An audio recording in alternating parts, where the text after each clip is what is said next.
What is up, guys? Happy Wednesday. My name is Jim.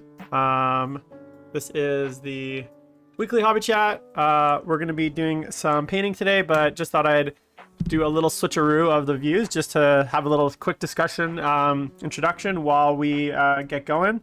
So today I'm going to be working on a Contemptor, Leviathan Dreadnought. This is the guy I was actually working on stream on Friday, and I got a little bit more work done on it over the weekend. So I just basically got the metal done, base coated and washed, and now it's kind of at this stage. I did have to go up and clean up the blue quite a bit, but yeah, so yeah, that's it. So just thought I'd switch up the little camera, and now let's go to the normal camera, which will be this one, I think. And let me get some more light in here. And there we go. So that is what we're gonna be working on. So airbrushing is done. All the gold has basically been base coated, washed with Dragonhof highlight. Morning, guys. Sam, how's it going? Zilla, how's it going? Thanks for joining, Spencer. Snavar Peterson, welcome as well. What varnish do I use? I use the Vallejo matte varnish. So I used to love and swear by Tester's Dull Coat. That was like the king best varnish in my opinion. And nowadays I use Vallejo's matte varnish in a spray can. I also have their like various spray varnishes. I guess I could put it here. I have their various these ones as well. So these ones I like to use if I'm just using it for like a brush. I also have a gloss varnish, the GW one. So good evening, Keep. All right, guys, welcome to Hobby Chat. Just a few things I want to talk about today.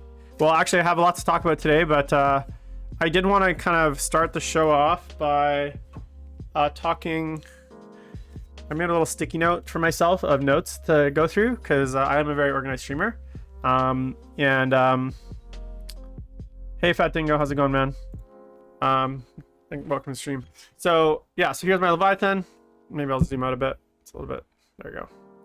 So that's gonna be working on today. Hope you guys see kind of how far I've gotten. You'll notice there's like blue on the silver. It's because what I did is after I base coated it, so basically it's kind of weird. I guess I did this in a weird way. I did all the airbrushing, then I base coated the gold, and then I did all the recesses with Drakenhof. So I painted in Drakenhof. That's why you see the nice shadow. And then I went and I did all the silver metal, and then I washed the silver metal. But during that process, I got a lot of like silver and wash everywhere, all over the blue, because I'm just a messy dude. So what ended up happening is I went back with the airbrush to clean up all the blue and silver and stuff like that. So that was kind of the situation. That's why you see blue, but I'm gonna go in and fix that as well. All right, guys, just a few things I want to talk about before we get into the painting. Well, I guess I can start painting while I do this. So what I'm gonna be doing as the next step here is I'm going to basically be going with a mix of Armand Blue and Blue Horror. That's my highlight color. And then some Lamian Medium. So really thin layers. And basically starting my edge highlights. So obviously this is highlighted and you guys can see the transitions here. But it's not super, obviously the edges aren't super popping. So I do want to go and actually give it a little bit of an edge highlight and just pick out some of those transitions as well. Keep says this is for 1,000 Suns. Yeah, so it's kind of both. So I have a custom Space Marine chapter called the Sons of Magnus that are painted like my 1,000 Suns. So and basically the idea is that they are regular Chaos Space Marines that are led by that have basically run into Magnus at some point and basically pledged allegiance to him, a group of Chaos Space Marines. And so they've adopted they're basically like a renegade chapter that works for Magnus. And Magnus basically got them to work because he can't do everything with just his sorcerers and rubricae. Sometimes he just needs regular Marines. And so this guy is basically for both my 1,000 Suns and for my Chaos Space Marines because it's painted in the same scheme. Mike Jealous Gaius, can't watch it now or later. Honestly, they're not bad in 1,000 Suns. I ran this guy as a Emperor's Children one though, with So my Sons of Magnus chapter, because it's a custom chapter, I run it as basically like whatever I want. So in the recent game, which I played, I'll tell you guys about later, I played a game on Tuesday. I ran it as I ran the custom rules for my custom Space Marine chapter as Emperor's Children. So that's what I ran it as. And I ran it with a Storm Cannon and a Siege Claw, which is this guy here. And it's really nice because it's got a decent amount of DACA, like the Twin Volkites and the Storm Cannon put out a decent amount of shooting. And with Honor the Prince, it can actually move quite quickly up the board and do a lot of damage, especially to vehicles. So what you can do is deep strike it potentially, strategic reserve, come off a table edge, and then do like a fairly long bomb charge with it onto stuff so it can threaten boards. Or I just kind of kept it in the middle of the table, and between its movement, a warp time, and then the Honor the Prince, it can actually move like something like it basically has almost like a 30-inch threat range, which for the amount of damage it can do is pretty scary. So I like it with the Siege Claw, I like it with the close combat, and it gets 5 attacks hitting on 3. So I'll tell you guys about the list I ran it in. So that's what I'm gonna be working on. So I'm gonna just mix up my paint, and then I'll kind of get into some other discussion stuff. Michael Lillis, how did you get the beautiful blue transition? I used my airbrush and then a series of glazes. So I do mostly with the airbrush, and then I go in with a little bit of Drakenhof Nightshade, really thinned out with Flaming Medium. And if you notice all these really dark parts here and here, and like just down at the bottom here, that's because I've glazed that down with the Drakenhof Nightshade, and that's just giving it a little bit of a darker depth and more depth as well. So, sorry. So yeah, so that's kind of what, that's how you do it. So let me just mix up some paint here while I get going. So I wanted to talk a little bit about, guys, just my channel and my audience in general. So, and kind of just some general, like, I guess etiquette things. So I have a lot of different content I do. So obviously I do this just hobby chat, which is just me shooting the shit, being an idiot, basically talking about whatever the fuck I want. I have the Best Overall show, which is a variety show basically. And I have a special announcement to make regarding the Best Overall show of a certain someone returning, which I will tell you guys. And then I also have Comp Corner, which I do with Alex McDougall. That's very competitive focused. We just talk about competitive stuff. But then I have probably my favorite show on the channel, which is Politics and Plastic. And the point of Politics and Plastic is that, you know, I kind of modeled it, and this is just me being really honest. I almost model it after like something like the Joe Rogan podcast. And what I mean by that is I like to bring guests on, and I like to bring people on. And the idea is that, like, I want to figure out things about things. And there's a lot of stuff that I don't know.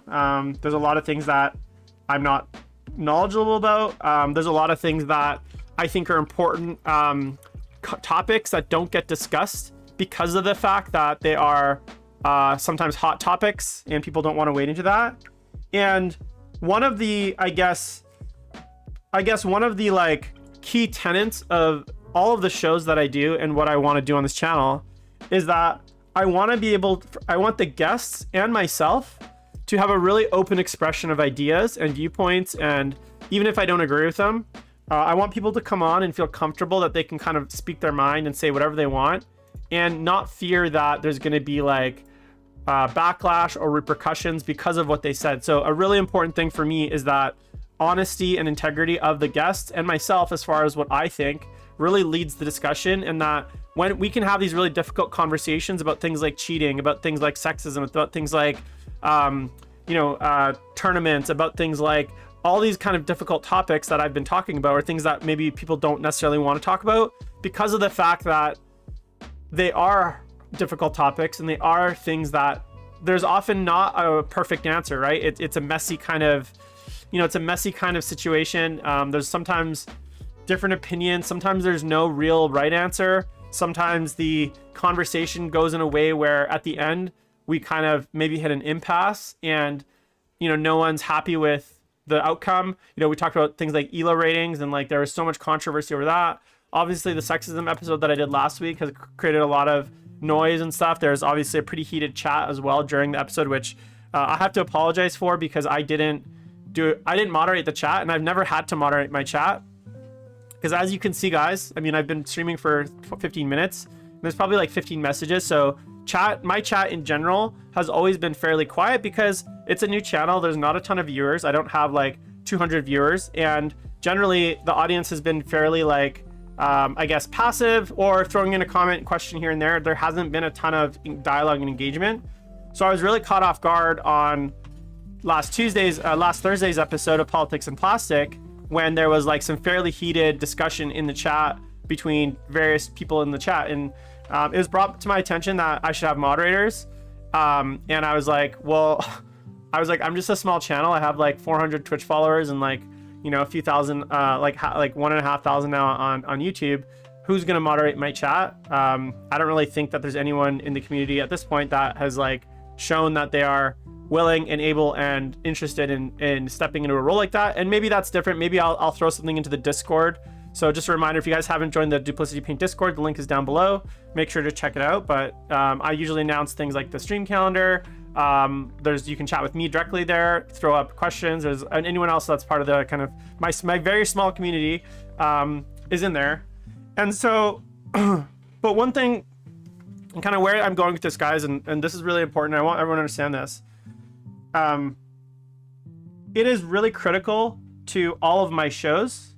So that when I invite a guest on, that they feel comfortable to speak their truth and their experiences and their perspective without fear of like, I guess, like backlash or repercussions. Like that is actually really, really important to me, that anyone that comes on my show can speak the things that they've experienced and not worry that someone from the audience is gonna like go after them or call them a liar or call them like a shill or anything like that. And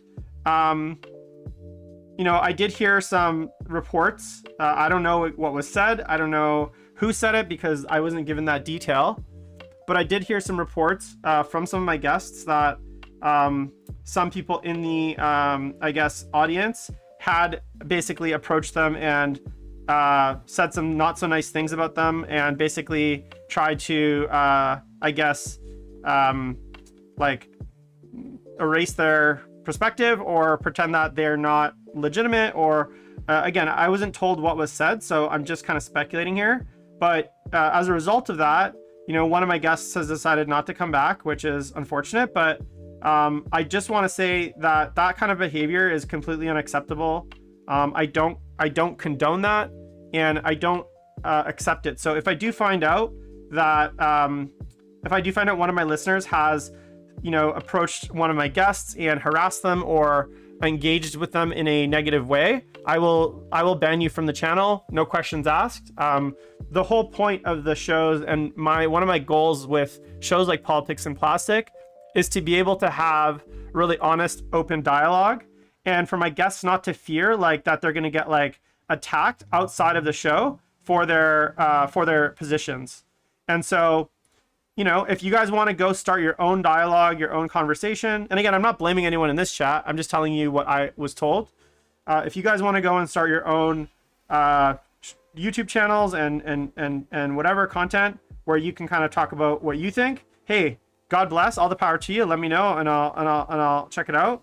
But it's completely unacceptable for anyone on my show or anyone that follows my channel to essentially go after my guests because they maybe didn't agree with what they said. So I just wanted to get that out right out of the gates because it was really disappointing to hear that someone did that. And again, I'm not sure who it was, and that information has not been shared with me. But it was bad enough that one of the guests has decided never to come back on the show, which is a shame because I think you know, I thought they brought some really good perspective and opinions. And you know, I don't want that kind of thing to happen to any other guests moving forward. And I don't want there to be this mentality that, oh, hey, Jim's show, if you go on Jim's show and the audience doesn't agree with you, they're going to come after you for your opinions. Like that basically is a death sentence for me because or especially for shows like Politics and Plastic, given that the whole point of the show is to talk about really difficult things. And look, I'm willing to talk about difficult things by myself. Like I had a whole episode on recasting, which I talked about myself. And I didn't bring anyone on that show because I didn't want anyone to have to like, I don't want to put anyone in a position where they like potentially had to like incriminate themselves or say something about, say something that was like, maybe they didn't feel comfortable revealing about anything. And so I just had that conversation by myself, and there's a reason for that, right? Because I wanted to keep it, yeah, because it was just almost too hot of a topic. But to hear that there was people in the community that kind of went after some of my guests from last show, it's just really disappointing. And I don't like, yeah, I don't condone that behavior, and I curse it. So please, if you guys are interested in being part of this community and wanting more cool topics to talk about and cool guests, please cool your jets. Now, if you guys have an opinion or thought, you know, leave it in the YouTube comments, right? And then be like brave. If you want to say something contrarian and rude and mean, or something where you don't agree, hey, throw it in public on the YouTube comments, and then we can have that discussion. And you know, at least then I'll be able to kind of see who's having those opinions, and definitely like make sure that my guests are not being harassed. But hearing that like my guests were basically you know, called things and basically their integrity in question, it's just totally disappointing and incredibly unacceptable to me. And especially because what it does is it puts in danger future guests. Because if as I said, if word gets out that like, hey, don't go on Jim's show because his audience is going to come after you, and it sucks too, guys, because I have a small audience, right? Like, look, if this was if I was like fucking Pokemon and I had, you know, 40,000 trillion followers, well, I'd expect that there's some percentage that are just douchey, and I'd imagine that like that would just like, you know, I'd imagine that kind of stuff would probably happen. But given my small audience, it's just really disappointing to hear that someone went and kind of went after one of my guests and basically called them out. Now, I don't even know if it was someone that was watching the show. I don't know if it was someone that maybe watched the episode after the fact and then found them. But either way, it sucks. So please don't do that.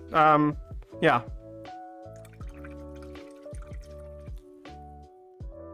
Yeah. Look, we all have, and it's actually a good segue into kind of another thing. So anyway, so I just wanted to kind of talk about that, and hopefully you guys understand where I'm coming from, and hopefully you guys respect that. And as I said, if I do find out that like anyone that, you know, is part of the show or watches is harassing one of my guests, I'll just ban you from the channel, ban you from the thing. And again, not that that's going to be the end of the world for you. Like, you know, it's not like I'm doing anything, but just please don't be a douche, guys. I as much as I like to have the difficult discussions, ultimately I want to have a civil conversation, and I really want to encourage the exchange of ideas and the exchange of like free dialogue, and make sure that my guests don't feel like they have to censor themselves when they come on.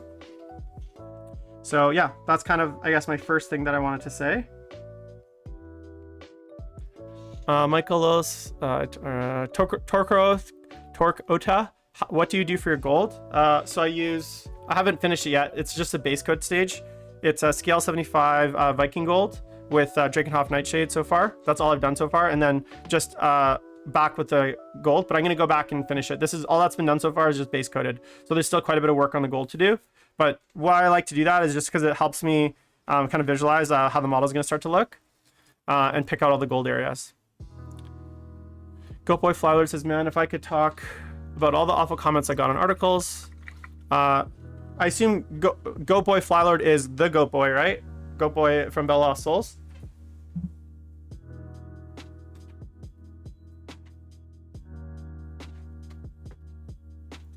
I don't know any other Goat Boys. So I'm assuming that it's the Goat Boy. Okay, great. Hey man, nice to hear from you. Thanks for watching. Yeah, dude, like one of the things about content creation, which I've learned, is like it's fun for me in the areas that, because I get to talk about my hobby and spread my hobby, but also our community can be very vicious sometimes, and you know, that sucks that you had to deal with that, dude, because like, yeah, that's just like a shitty thing to hear. And you know, it's a lot of work for content creators, whether they're YouTubers or writers or you know, streamers or whatever, to put in all that work for something that they love and then get shit on by the community for it because it wasn't for someone, whether it's like a painting article or an opinion piece or whatever. So hopefully that's hopefully it's not indicative of like a larger trend in the hobby. And you know, it's funny, we had a whole episode on sexism last week, and you know, the kind of outcome, I guess a lot of the conversation, some of the outcome was that like maybe it's not as bad as some of these articles are saying it is. But what I would say is as bad, and I would say one thing that is more problematic in the community versus say like sexism specifically is just toxicity. It's just general assholes, and that's not a like gendered thing. Like I think there's just lots of assholes in the community that can be incredibly rude and toxic. And you know, look, I'm no angel. I've said my fair share of dumb shit on the internet, and I've said some mean things. People can go find those things, and you know, sometimes I'm not the perfect guy, and you know, I don't yeah, I'm not proud of it, the times where I've said some dumb shit and some stuff, but I try my best for the most part to, especially in real life, to be like as nice as I can. But again, I'm a human too, and I make my mistakes. So yeah. But anyway, so that's all I really want to talk about that. I hope you guys kind of get what I'm talking about, and take that to heart. So, and just, yeah, try to be a little bit nicer to each other. We're all in this kind of hobby together. Yeah, and you know, like, look, I get it. Like, sometimes I'm sarcastic on the internet and joking, and like, I'm sarcastic in real life, and sometimes my sarcasm, or I guess quips, don't come across that well across the internet, and I need to be better at recognizing that. That's one of the things that I've learned, is like, I can't always be like the same person I am in real life that I am on the internet. So that's one thing that I got to learn. Thanks, Gopoy. So that's just one thing.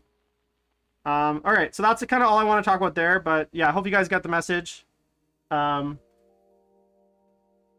get the point. All right, next, I want to just, speaking, and this is actually a good transition.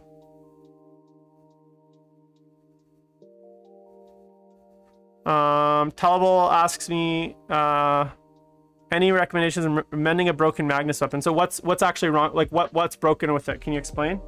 I'll answer it after. So one thing I just want to make, guys, obviously some of you know I've been involved in a little bit of internet drama lately, and you know, I made a video, well, I didn't make a video specifically, I just clipped some video clips from both Hobby Chat last Friday, where I talked a little bit about some of the accusations they made me, and then obviously on Competitive Corner a few weeks ago, I had some conversations as well. But like, I guess my final thoughts on it, and this is more, I don't want to talk about the incident anymore, because I've moved past it, and I moved past it 2 years ago. One thing I do want to say, and this kind of goes out to every content creator, anyone with a voice or a platform, anyone with a podcast, anyone with a YouTube channel. This is kind of just one thing that I do want to say regarding it, which is, if you're going to get into the drama, I guess the business of drama. So if you're going to have a podcast or a channel or a website or whatever, where you're going to go and engage in the trafficking of information, whether it's you're going to talk about some drama incident, or you're going to talk about something that happened in an event, or you're going to talk about say like the drama that just happened, right? It is really important, and this is more for those people than it is for anyone else involved in the incident. It's really important that if you're going to be essentially a news aggregator, someone that goes and talks about these kinds of issues and spreads information about these issues, it is so important that you actually go and get your facts straight, ask questions from the people involved, find out exactly what happened, as far as the parties, find out what the people are. Okay, so you don't have to know the truth, and you might not know the truth. Like, I'm not saying believe me or believe a party or believe whatever, but at least go talk to those people and see what they're saying or what they have said.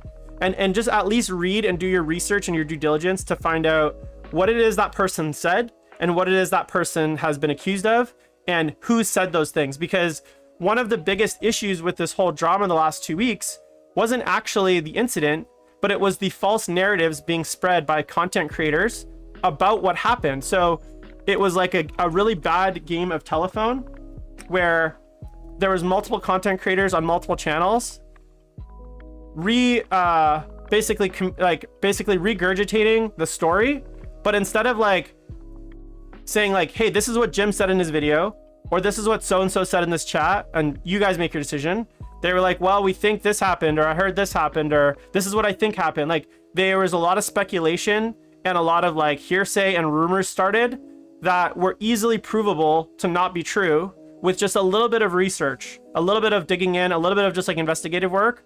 All these content creators who started basically amplifying this situation, this drama, could have easily avoided a lot of it if they had just simply like gone and watched the videos, gone and read the posts, and then communicated what was said and what was like happened. I don't mind, like, if I'm in an argument, or if there's an argument happening, a drama argument, I'm not saying like don't cover it, right? That's our community. Shit happens and we cover it, like the TJ thing.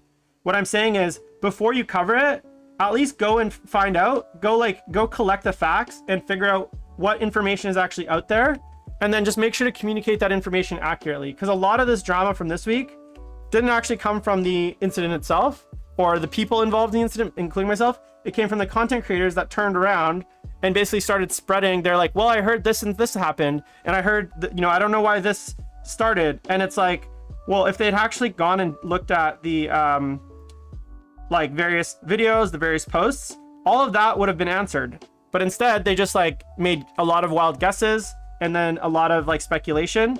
And that speculation, when it's wrong, it actually can really hurt people, and it can hurt their integrity, and it can like damage reputations. And we're a small community at the end of the day, and reputations are really important. And it's important to me that I have like my integrity is important. And if someone calls me a liar, or someone calls me accusing me of cheating or whatever, that matters to me, right? It's not something that like it's not like there's like 200 million of us like in a WoW community, and like we like you just won't hear it. Like if there's any sort of little drama in our community, it gets out and people hear about it. So I would just implore you, if you are a content creator, if you are a talking head, a pundit, a news person, a podcaster, a streamer, a YouTuber, whatever, and you want to talk about these issues, go ahead. I'm not saying don't talk about the issues, because I'm not here to censor you. All I'm saying is just do your due diligence. Go check all the information, check to see what is out there, check to see what information is publicly available. Make sure you actually look at that, watch the videos, listen to people, what they said, and then go and do your punditry. But don't just be like, well, I heard this happen, and no one knows why this is happening, and when clearly this is like speculation, because that's actually what can cause a lot more drama than the initial problem itself. So that's kind of my final word on it, and I don't want to have to talk about this moving forward, because as I said, guys, in my very first video and in last week's video, I had moved on 2 years ago, and I never wanted to even talk about this again. And I never actually did talk about it publicly until last week, because someone brought it up. So I had no intention of ever revisiting this, but it was brought up, and I just felt like I had to respond. So that's just my two piece. So tellable. So anyways, so that's my point on that. Hope you guys understand that. And hope that makes sense to you. I don't know what you guys think. So I'm gonna grab my Magnus tellable, and I'm gonna see if I can understand what you're doing.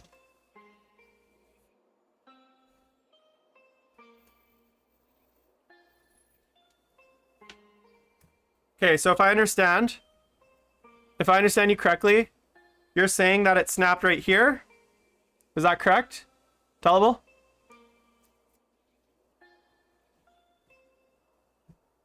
or here? Like it snapped here?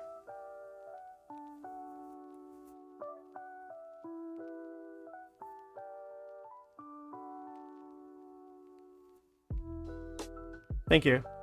Yeah, this is one of my favorite models that I've painted. So what I would do is, I mean, I hope you have a pin vise. So if you don't, get one because it's important. So it's a pin vise. It's basically a mini drill. I have a few of them. I have like 3 of them. They come with like various bits. They're basically little drills. You can get different size bits for them. And then basically what I would do is wherever it snapped, cut it off clean. So like say it snapped right here, cut it off so it's a nice flat cut. And then drill into both ends, like as far as you can go. Make sure you're nice and straight so you don't come out the side. And then just use either a brass rod or a paper clip. I use paper clips for 99% of my pinning because they're cheap and like I get them for free. But you can also, if you want to do like a stronger pin, you can get brass rod.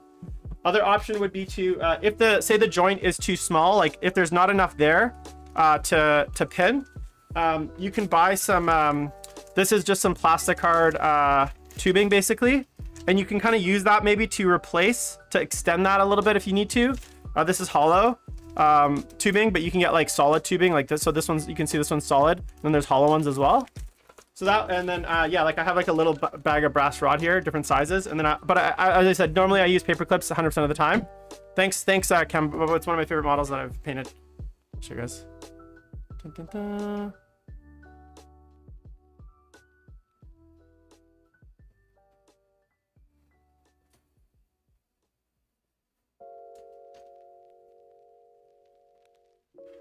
So that would be my advice, is just to pin it, and try to go try to make the pin as long as you can, because the longer the pin, the stronger it's going to be. Do you have a pin vise? I guess is my question. Do you want a pin vise?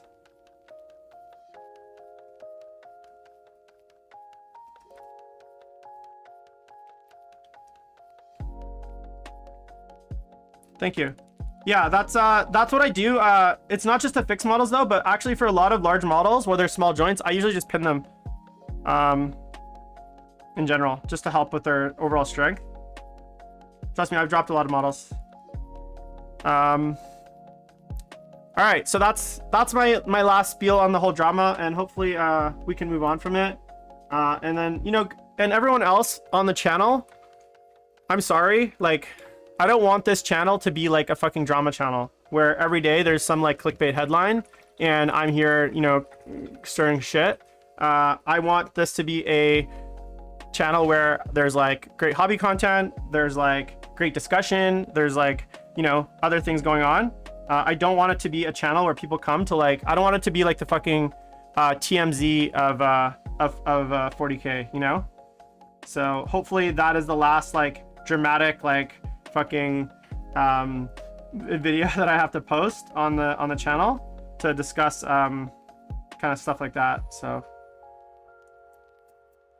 Baker's, it's a mix of airbrush and brush. So what I explained earlier, what I do is I basically go in and I do the airbrush initially with the so I initially do it with the airbrush, and then what I do is I then go and I make a very thin wash of not very thin, like 50% Drakenhof, 50% Lamian medium.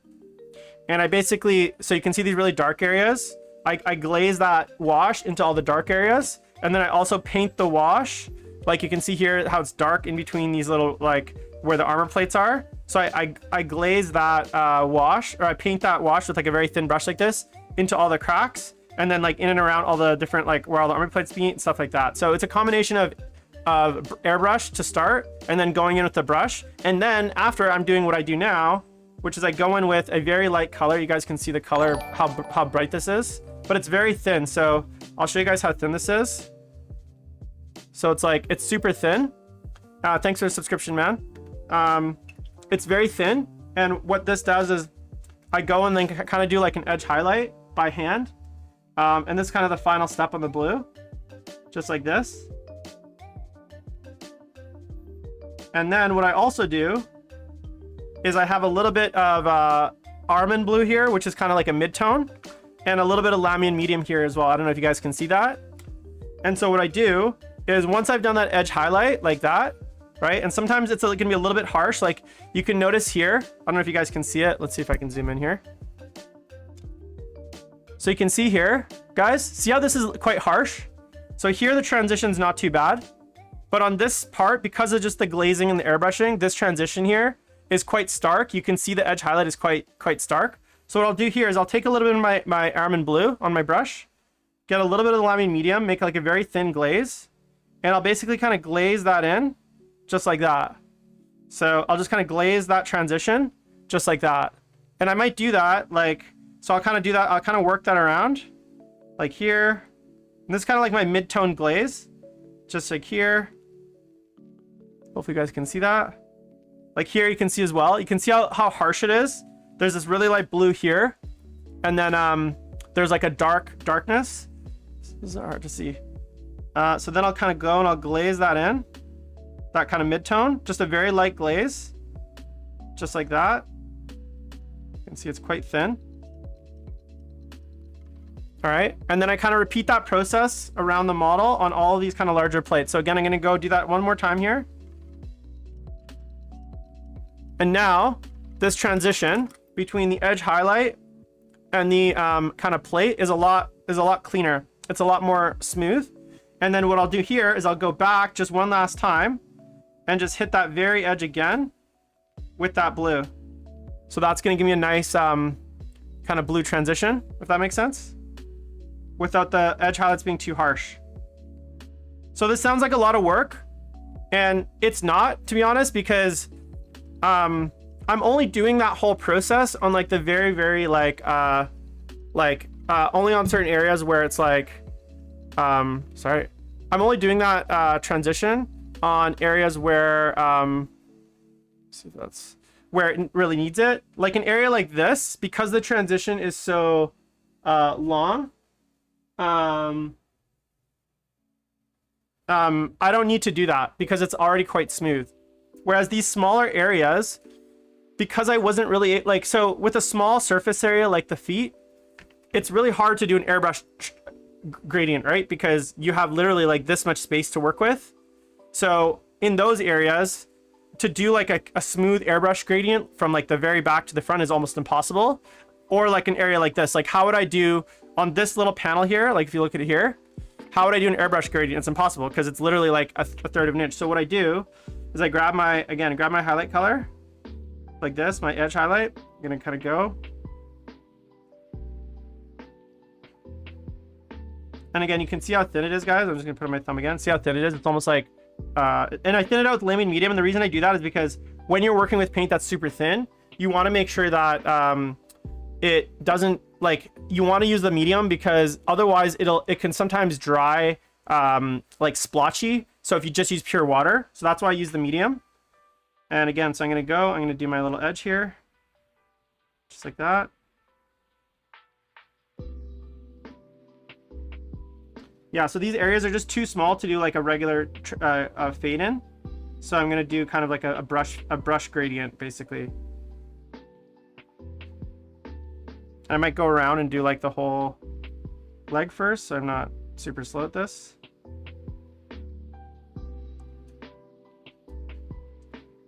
Just like that.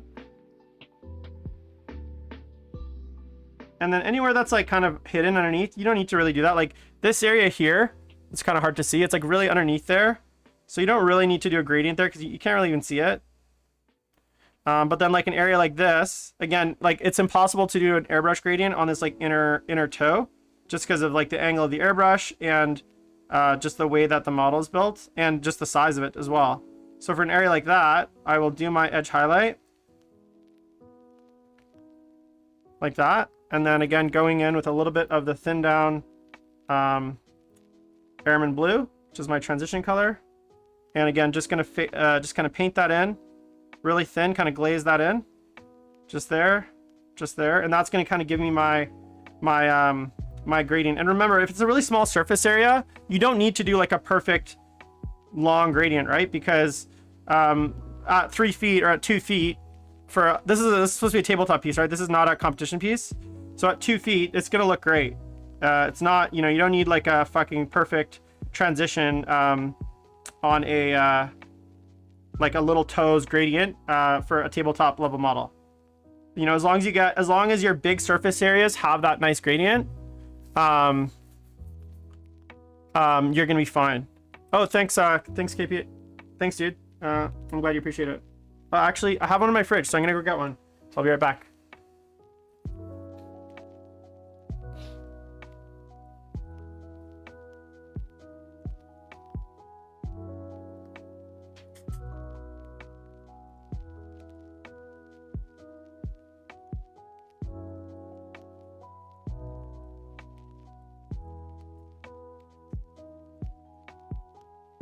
All right.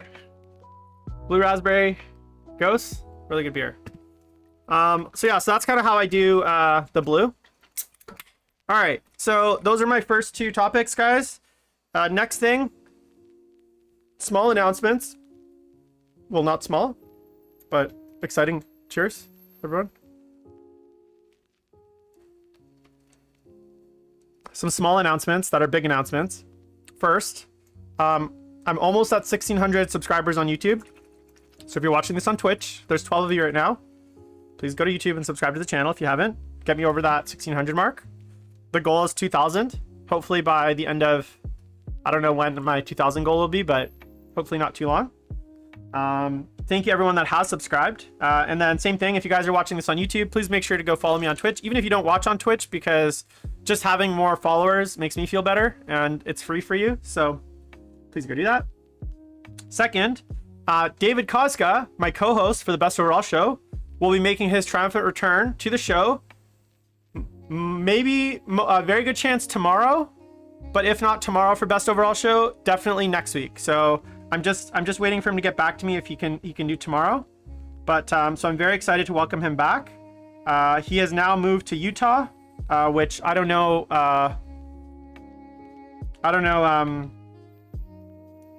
I don't know anything about Utah. I don't know if any of you guys are from Utah. Why is it up to me to make you feel better, JB?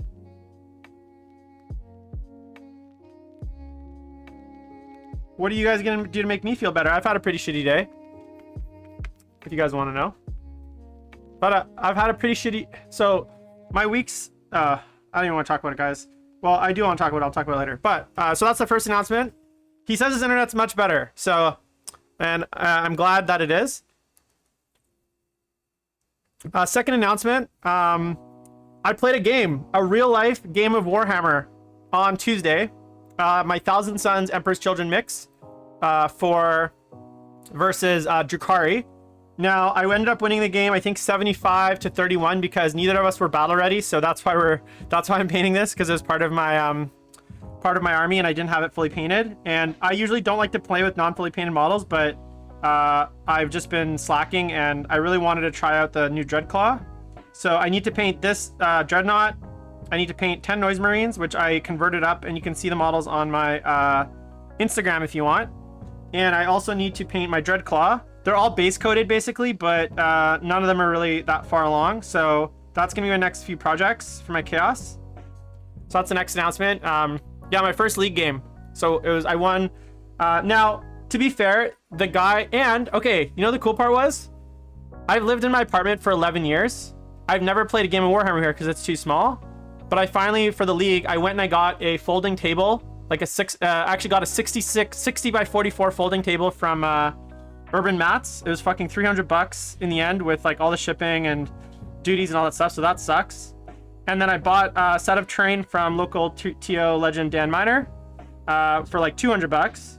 So far I've spent about $500 on a table, but I now have a table of terrain and I have a table at my house, so I can play games at my house instead of traveling, which is really nice.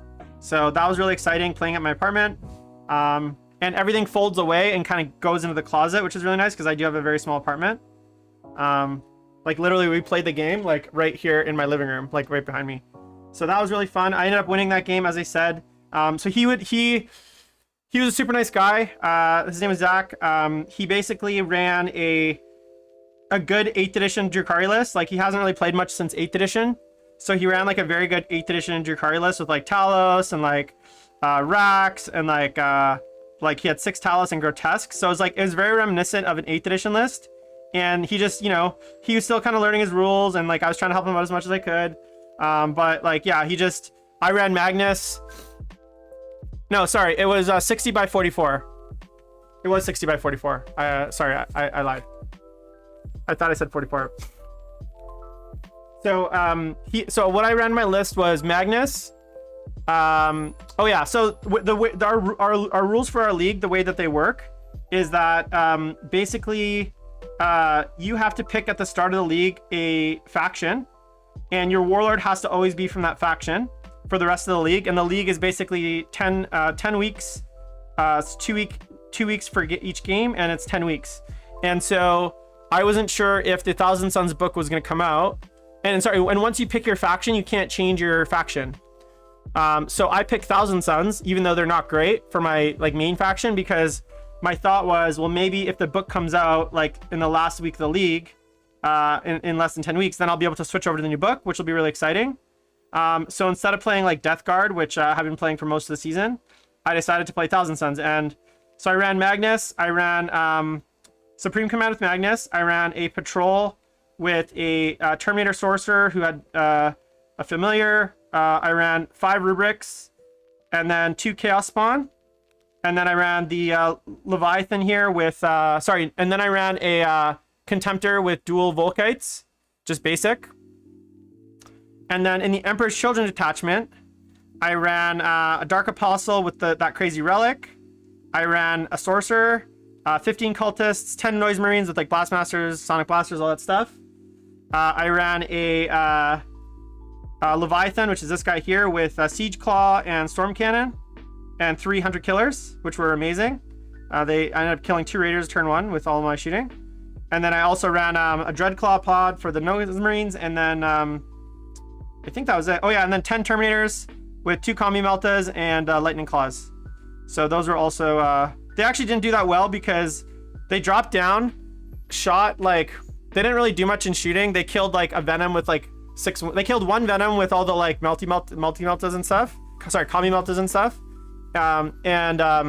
Bolters like killed some Rax and blah blah. Did a few wounds to Drazar. Charge into Drazar is so fucking annoying. Charge into Drazar. He had 2 wounds left, right? Sorry, 1 wound left from because I shot him, I psychicked him, whatever. He goes to roll the leadership. He rolls a fucking 10. So they strike last against Drazar. Drazar turns around, kills 6 of them instantly. Boom, dead. So he kills fucking over half the unit in just one of his fights. Because they, again, thanks to the new FAQ, because they have always strikes first due to charging, they basically, and he gave them strikes last, they just fought in initiative order. So what ended up happening is I fought all my other chargers. I fought my chargers, each fought Drazar, killed 6. And then they fought in regular order. Drazar didn't get to fight twice before. So the Terminators are Emperor's Children. Yeah, the Terminators are Emperor's Children. Because I can't take Lightning Claws, but one thing I'm finding though with the Terminators is like I had Noise Marines and Terminators, and obviously you can't do Endless Cacophony 2 turns.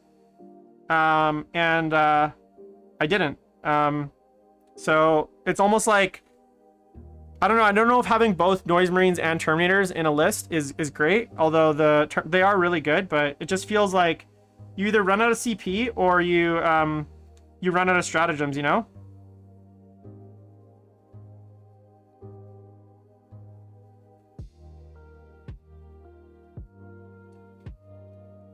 So that was my game. That was really exciting. Yeah. So hopefully the people in my division get their shit together, and then we can move on.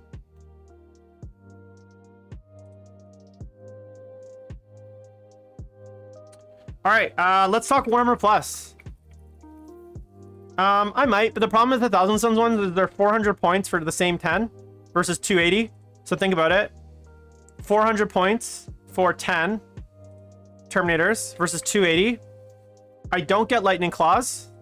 I don't get Honor the Prince. I don't get, I get the Psychic Power, and I get AP2 Bolters. Like for me, for 120 more points, and they're yeah, and I don't get always strikes first. So personally, honestly, like, and the other thing is like, yes, they have they can have a 4-up invuln, but I can give a 5+ feel no pain to my Terminators, which I should have done. Instead, I gave it to my Noise Marines, and my Noise Marines didn't die all game, because that would have saved them from Jazar. But yeah, they're just the Emperor's Children ones. They're actually like scary out of Deep Strike because of Honor the Prince. So that's what makes them so good, is the fact that I can almost guarantee a Deep Strike charge makes them like really, really strong. The Thousand Suns ones not being able to do that, it's not great, you know. So just the buff stacking I can do on the Emperor's Children ones, especially because what I did was turn 1 I played super cagey, so I can obviously deep strike my Terminators turn 1, my draw claw, but I didn't. I kept it in reserve. So he moved up turn 1 with like his Raiders, his Chronos and stuff, or his Talos. I just shot the 2 Raiders. That was my only objective, was to kill the 2 Raiders because they have Dark Lances. And besides the Dark Lances, he didn't really have a lot to threaten Magnus outside of combat. And even in combat, like against 3 Talos, if he's got his 3+ up and his -1 to hit, Magnus is pretty hard to take down against like 3 Talos, because he basically just destroys them with his attacks. So I wasn't super worried about his close combat against Magnus. I was worried about Dark Lances like plinking lots of wounds off him, and he ended up doing, I think, 3 wounds to Magnus turn 1 from shooting. But then I cast this. So this is the great thing about Thousand Suns now. There's a stratagem where on if you roll a 9+ to cast, for 1 CP, you can heal a model D3. So with Magnus, he gets +2 to cast. So I think my first spell was like a 11, and I just spent 1 CP and I healed him, and I healed all 3 of his wounds back. So 3 times during the game, I rolled over 9+ to cast with Magnus, and I just kept healing him. So by the end of the game, he had like 16 wounds left, even though he had probably taken like 10 wounds. He just kept healing, right? And you can combo that with temporal manipulation. So potentially in 1 turn, you can heal him 2 to 3 wounds a turn, which is actually really, really fucking gross when you're doing that every turn. It makes him so hard to kill unless you kill him in 1 turn.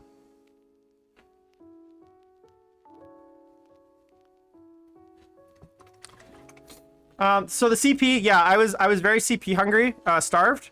I basically, that's why I said, like, I kind of waited till turn 2 to do much. And so I had like 8 CP starting turn 2. I think I used maybe 1 on turn 1. But yeah, between the excruciating frequencies on the Noise Marines, and then the shoot again, like you burn through the CP like so fast. So that's like 3 CP a turn.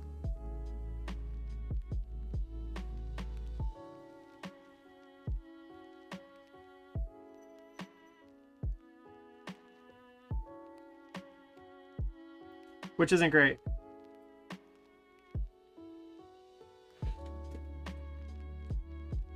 So I'm just going, guys, with the highlights, and you can see I just did like a smallest edge there, just to kind of pick out the very, very tips of the kind of the edge here. Again, that's not something I could really do with the airbrush, so I kind of got to go in with by hand here. Peter, I have started it. I'm yeah, if you want to see my list here, fuck, I will, let's see here, I will link for you. Where's my Discord? I'll link for you the BCP event. So in our league, we're using BCP to manage our like each division. So I will link for you the BCP event. Let me see if you can go check it out.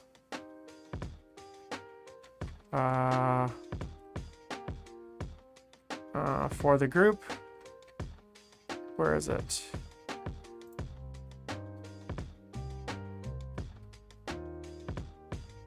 Okay, so check this out.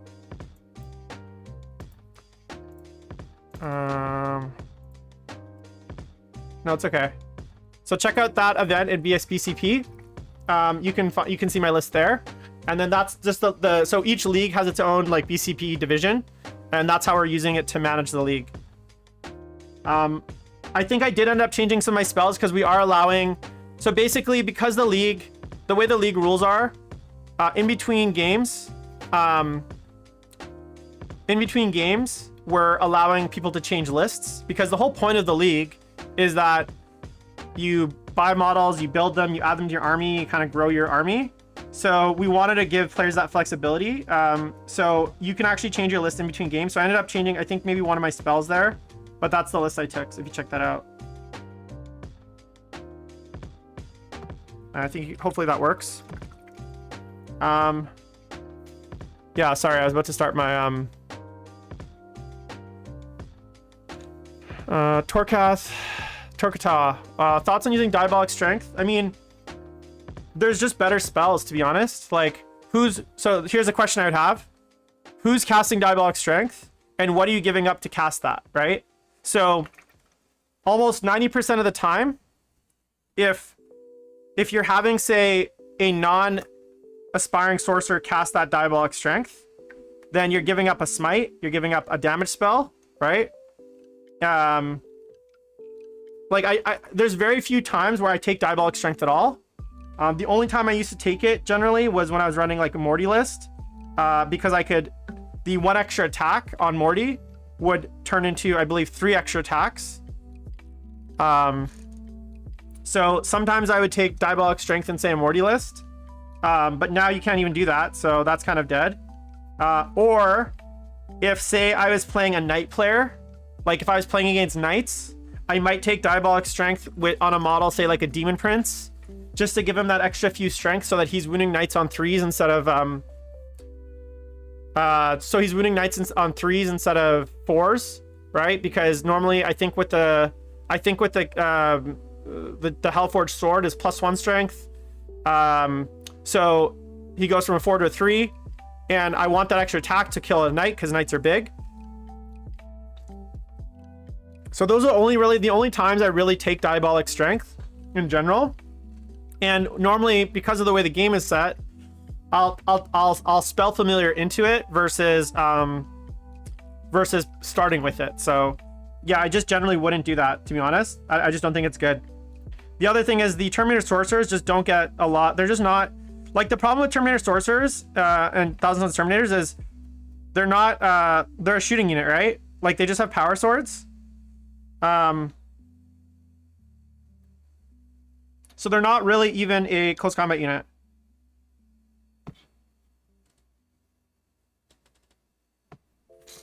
Yeah, I would agree. Snavar Peterson asks, do you varnish before or after basing? I always varnish after everything, so even after my static grass. I don't, I've never used the Army Painter one, and I will never fucking use, not because I, like, don't like Army Painter. I just don't, like, it's not easy to get here. And Citadel varnishes, I learned 18 years ago with their fucking Purity Seal and their old ass shit varnishes. I will never use a Games Workshop varnish ever again in my life. So, but yeah, they're like, I've had more models ruined by Citadel varnishes than all other varnishes combined. I've only ever had one bad experience with another brand. And I think that was like, it was like recoverable, but I've had like multiple bad experiences with the Games Workshop varnish. So I don't fuck with their varnishes at all. But I use the Vallejo one. Hey Tom, how's it going? Hey Shane. Yeah, do you remember their was it called Ardcoat? And then fucking I had an old can of Purity Seal from like fucking 15 years ago that I was just pack routing. I finally threw it away like 6 months ago. Who's Devin? Our Devin? My Devin? Did you smash him? No, I haven't talked to any of those guys. I'm in my own bubble. Oh.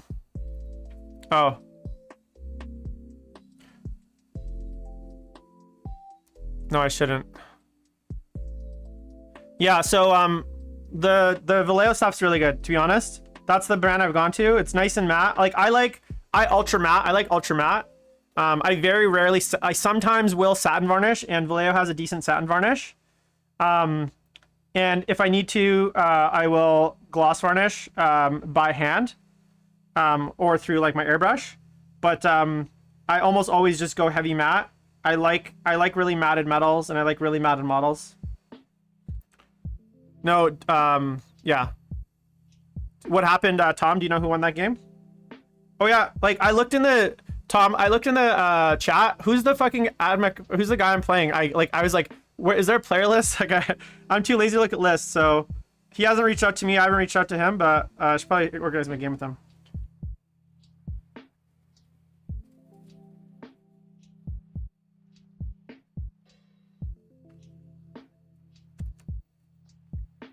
No, I can check. I'm just being lazy. So yeah, so I wouldn't use the Citadel one. Stay away. All right, let's talk Warhammer Plus. I was about to start talking about Warhammer Plus, and I got rudely interrupted. Not rudely, I'm kidding. Just interrupted in general by you guys. So a bunch of questions. So, okay, so guys, I'm about to say something that I don't think many of you are gonna expect, but I'm gonna say something to you, and I want you guys to remember this because I definitely said I would say this if it happened. And what I'm gonna say is, although Warhammer Plus is not what I had hoped it would be, so it doesn't have everything that I had hoped it would be, it's actually, I think, a pretty good value. And it is, I think, priced appropriately for what you get. So it's $5.99 US. I think for a year subscription, it's like $69 US. For Canadians, it roughly translates to $6.25, right? Canadian a month for just the miniature alone, and which you're probably talking about a $50 miniature. So in Canada, a model like that assassin, I think if you go get an assassin right now, I think it's like $50. So for just the model alone, assuming you get the model for free, and it's not like hey, you get to buy this model, you get an opportunity to buy it, but you actually get it free. If just the model alone, and the difference is like $1 a month for the Warhammer app plus all that other content, that for me is actually good value. Now, what I will say is, obviously, like we'll have to see, like as far like, you know, I said this in the previous cast when I talked about Warhammer Plus. I'm happy to pay for content if the like the animations, like look, I pay for Netflix. I can download every Netflix show right now on my, I have private torrent sites that I get I have private memberships too. I could go download every Netflix show right now instantly at high bandwidth, like, you know, 1 gig a second, whatever, easily HD, 4K, whatever, 4K DVDs, whatever. But I don't, because Netflix, for the price, provides a good service and it's convenient. Yes, I am, Tom. And I also have a Spotify subscription. So I pay for Spotify Premium, which is what you guys are listening to right now on the stream. And Spotify Premium is like $10 a month, something like that.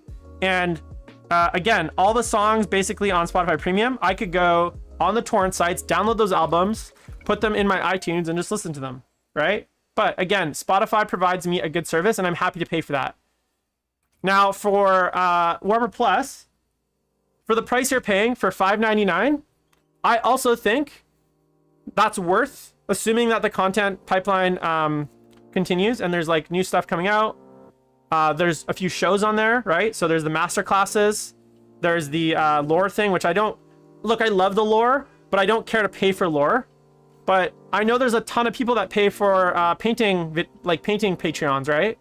So if the quality of the painting videos, say the master classes, are to the level of, say, some of the like painters, these high level painters that do Patreons, that people pay for those, plus you're getting the app, plus you're getting a free model, plus some other, you know, bonuses thrown here and there, plus like old white dwarfs, which I'd love to be able to have access to.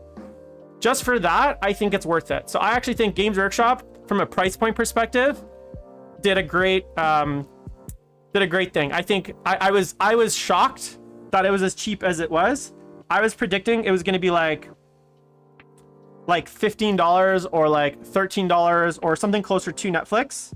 So when they came out to say that it was only like when they came to say that it was only like $650 or whatever, I was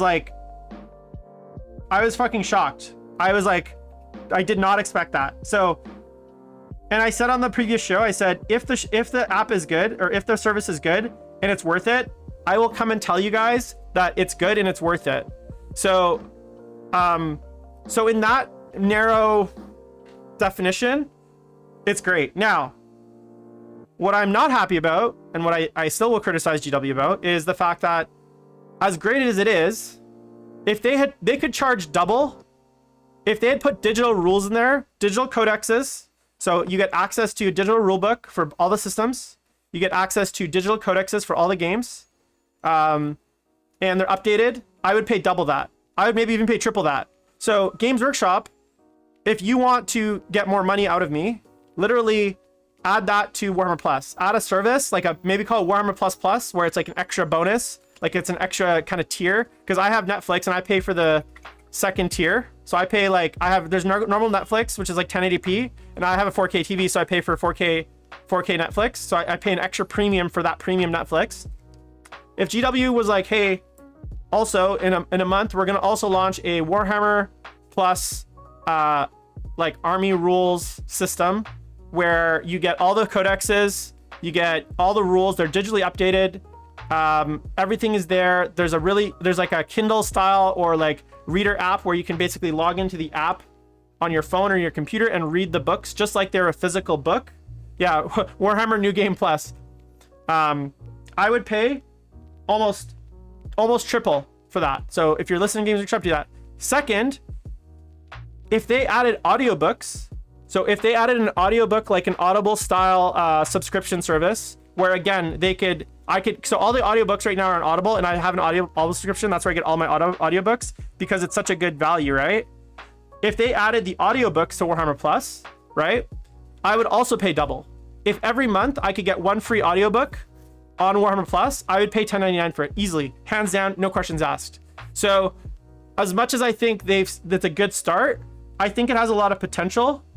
And I'm hoping, and just like everything, over time that the service evolves and gets better, and like they do add stuff like that, because if they do add things like that, then they could triple. I think they could charge almost triple for what they're charging. If they added audiobooks and digital rules, I'd pay $30 a month for it, just like probably, so yeah, so that's me praising Games Workshop for a good job, but also saying that it could have been, you could have had 3 times as much money, G-dubs, from me as you guys currently do. So big fail in some sense as well.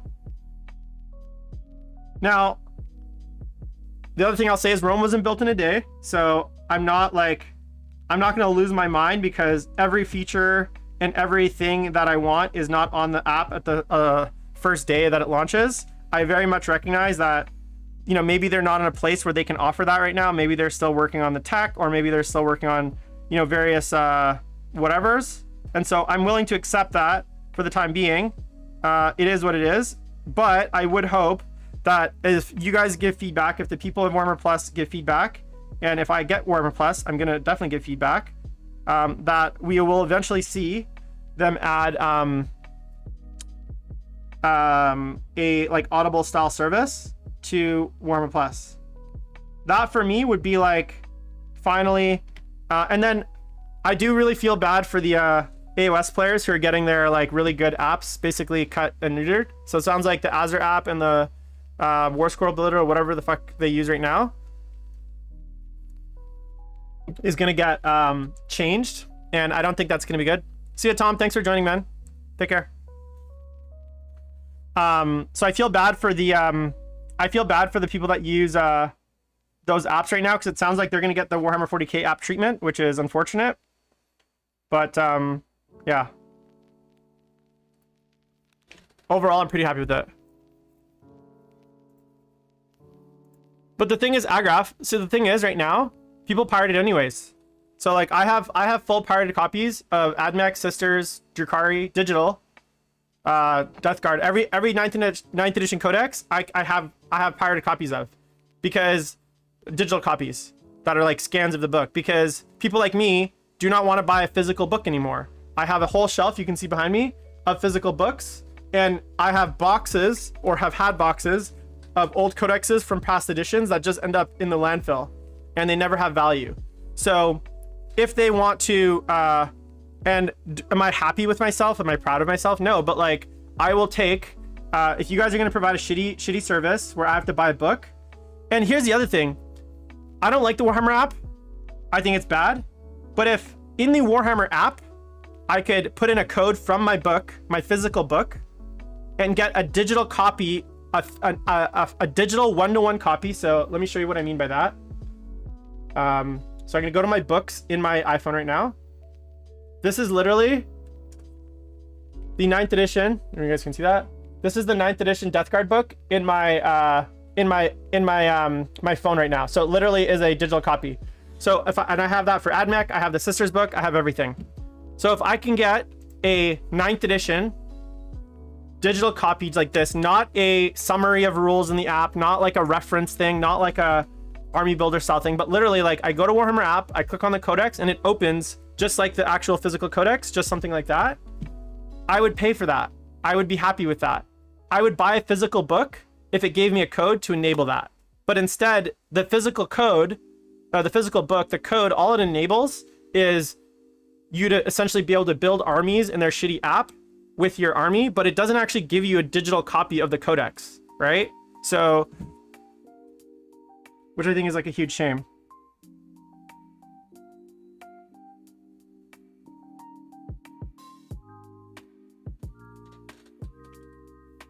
What do you guys think?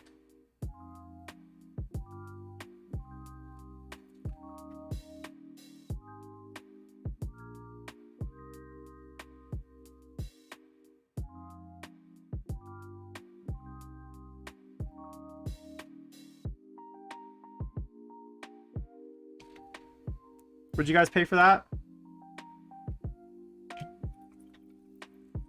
So anyway, so those are my thoughts on Warhammer Plus. Comes out in August, so not that far off, a few months, which I think is pretty cool. I'll give it a shot. I'll definitely sign up. I don't use the Warhammer app right now because it's not available on PC, and I don't like writing army lists on my phone, to be honest. I think it's really like tedious and annoying. So I don't write army lists on my phone. And I think anyone that does is like, has a lot more patience than me.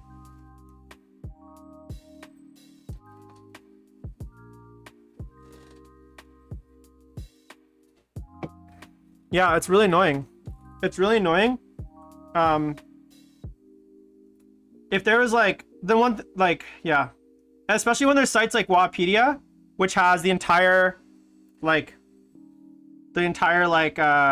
set of rules laid out in a much better format than like the way that they have stratagems laid out, the way that they have like everything laid out on that site. It's like infinitely better than the way Games Workshop lays out anything, right?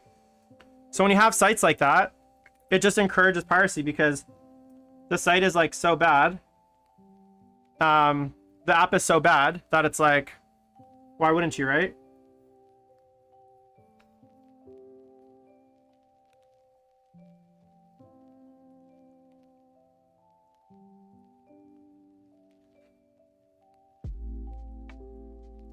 So I'm just going, guys. I'm just kind of like taking a look at it, figuring out where I still want a little bit more pop on the blue. Yeah, the strat section on Wikipedia is amazing. Just trying to kind of keep kind of building up a little bit of highlight. That's what I like to do sometimes is like I'll sit back from the model here and I'll kind of look at it and figure out, okay, well, where do I want a bit more pop and highlight? And like definitely, for instance, like around the face here.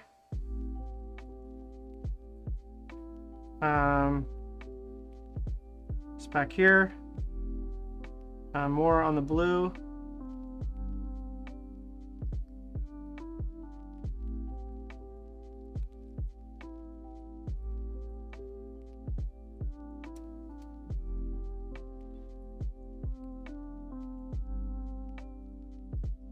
Just like that.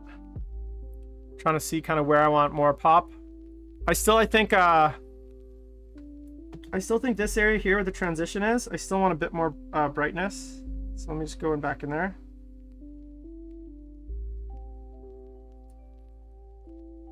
So again, I'm going really thin on the paints, guys, and I'm just kind of glazing it in along that transition, pulling it kind of in one direction, trying to just brighten that up.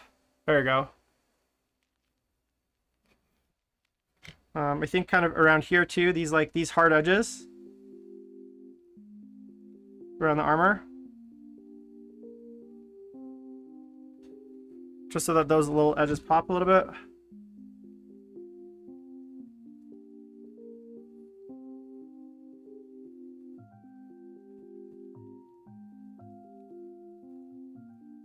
Just like that. And then if you do overdo it, which like you can see I kind of overdid it here, just get your brush wet and just go with like a little bit of water. And usually acrylic paint, even though it like might look dry, it doesn't kind of like set, I guess, or plasticize for a little while. So usually if you go in with like a little water and you've overdone it, you can kind of just brush it back out. You'll notice here, like it's quite harsh here, this like edge highlight.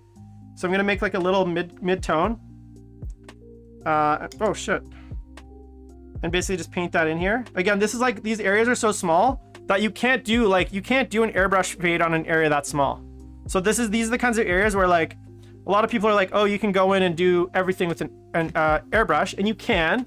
And a lot of people, what they'll do is they'll do all the airbrush blends and they'll leave it. But to make it look really good, you have to go in and on these smaller surfaces, kind of enhance the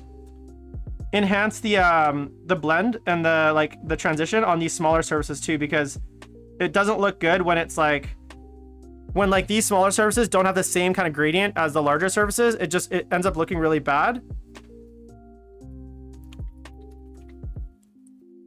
Yeah. I think that's good for the blue, to be honest, at this point. One thing I will do often is I'll get it to this point. It's like 98% done on the blue. And then at the very end of the painting, once everything's done, all the highlights are done, I'll take a look at it.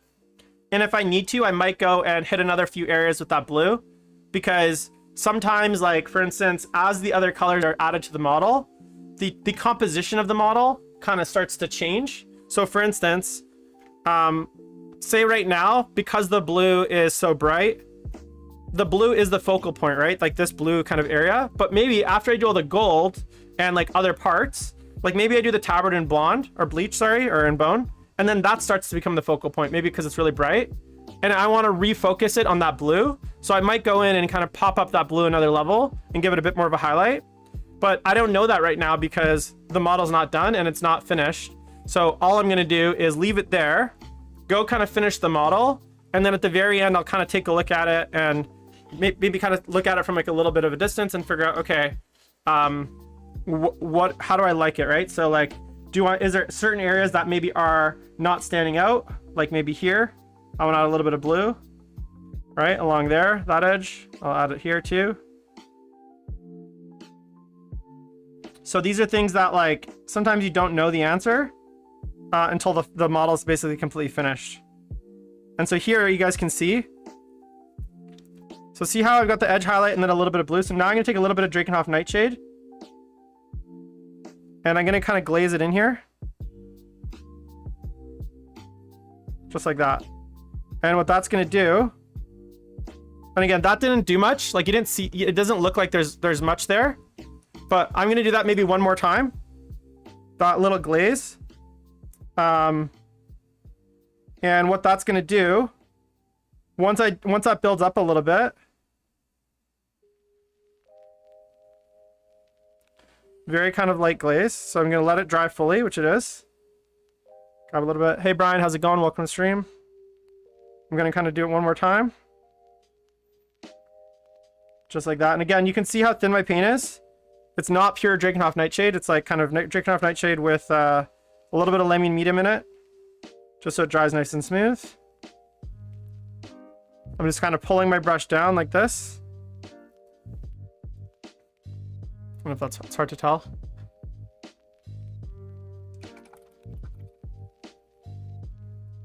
And that's going to help the transition. And then again, I'm going to go one more with this is now pure Drakenhof Nightshade. And I'm going to paint it right into the bottom. Give that a full minute to dry. And now, even on these little areas like this, there's like a little bit of a transition. Whereas before I wouldn't have that because the airbrush on its own, it just can't do that. You can't get that fine where on a literally a 1/4 inch piece of panel, you're gonna be able to do like a dark to light transition. There's no airbrush in the world. Well, maybe there's one airbrush in the world, but to do a transition on material that small. Yellow fades on that big boy will be fun. Yeah. They're fun models. Like, I actually really like painting dreadnoughts because they're really actually easy to paint, quick to paint. Like this, all this mechanical bits, you just kind of paint silver, you wash, and you dry brush. You don't need to sit there doing a lot of highlights personally. And then the armor, I find is it's really easy to paint as well because you can basically sorry, it's so hot here. My wet palette keeps drying. Add some more water.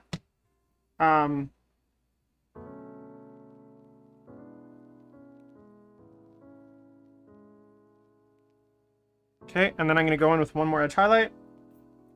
Just pick it up again.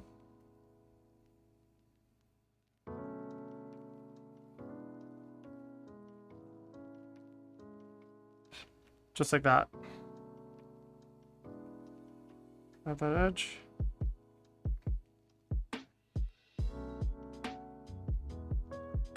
All right, so I think that's it. So that's going to be the blue on the model. All the blue done. And now what I'm going to do is I'm going to move on to the silver, finish up the silver. And then it's like, and when I say finish up the silver, I'm just going to go in and kind of fix some of this overspray from the airbrush. And I'm going to do that really simply. I actually just finally got a set of the Vallejo metal colors. So this, I did this with the Duraluminum. It's the first time I used it. I have to say, I think they're overrated.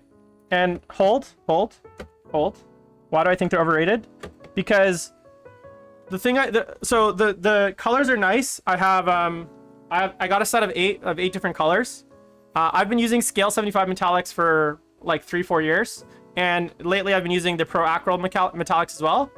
The thing I like about those metallics is that they're quite viscous, so they're quite thick, and then based on the application, I can dilute them down to whatever purpose I want. So with the scale 75 and with the Pro Acryls, I can actually use them for dry brushing. I can use them if I want like a bit of a thicker paint with a bit texture. I can do that. If there's something where I really want like a heavier coat, I can do that. All of the Vallejo ones, it's like they're almost designed to go directly in your airbrush. So they're super, super thin, which isn't a bad thing because I think having really nice, thin, smooth metallics is nice. But I want to be able to control that myself. I don't want to necessarily have them tell me what I should be, like, what thickness the paint should be. And obviously, once it's thinned out like that, there's not much you can do about it. Yeah, and that's fine. Lonely Sandbar, I agree with you. If they're designed for the airbrush, fantastic. But as an all-around paint, it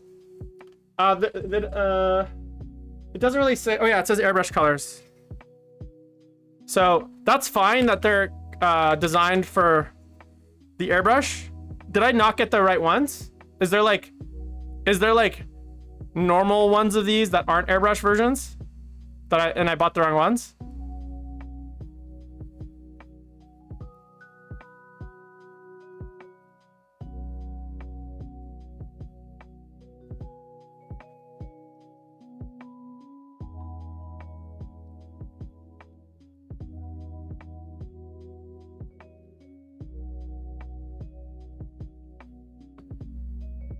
So, anyways.